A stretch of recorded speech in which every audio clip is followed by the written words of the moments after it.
Okay, Cypress Bible Church, here's a question on being satisfied in Jesus. You made a powerful claim, only Jesus can satisfy. While I concur, nonetheless, my question becomes, please clarify your assertion with some practical approaches from the Old and New Testament, and also current daily activities. My take on this is around Jesus' claim in Matthew 16, verses 25 and 26. Whoever loses his life for my sake will find it. I rationalized that I can lose my life all at once in some grand heroic act, or else lose it one day at a time. The second is much harder, but more practical for me. So my expression of losing my life on a daily basis becomes spending time in daily prayer instead of daydreaming, or spending every Sunday morning with low-income apartment kids instead of playing golf, etc.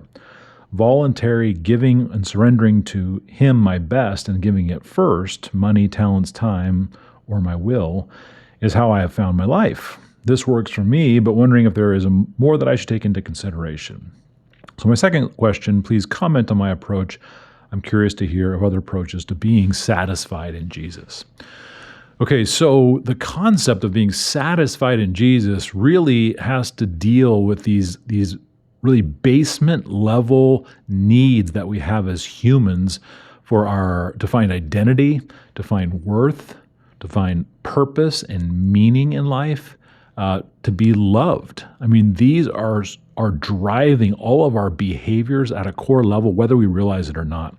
So, for example, we can go to work and we say, why are you going to work on Monday? And the answer might be, well, because I got to pay my bills. That's true. But there's oftentimes driving us this deeper need for significance. Like, why do I have worth? And we almost go about much of our activity trying to justify why we have worth, give people reasons for that.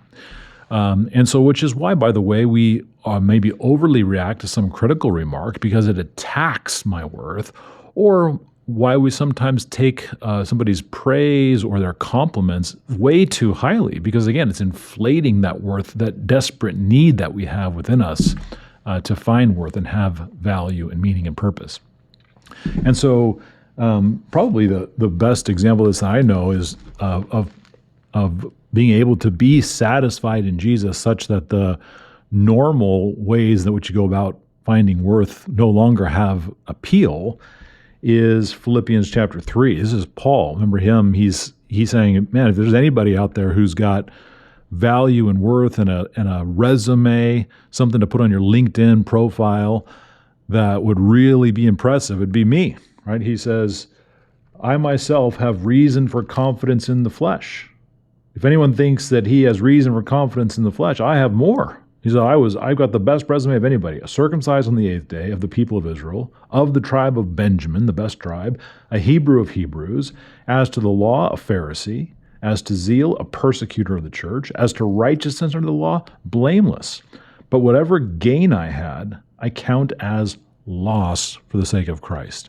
In other words, he says, all that stuff now means nothing to me because I have what? I have found Christ. All of that was lost in exchange for what? In exchange for knowing Christ. So at the very, very, very core level, what it means to be satisfied in Jesus, it's simply that. It's knowing Christ. That has to drive everything. Knowing Christ. It's not our activity. It's not what we do. It's knowing Christ. As we come to know Jesus, we, by definition, will become satisfied. You asked for an Old Testament example. I'm going to give you an Old Testament example, but it's actually referenced in the New Testament. Hebrews chapter 11. I love this passage here. This is talking about Moses. And it says here, by faith, Moses, when he was grown up, refused to be called the son of Pharaoh's daughter.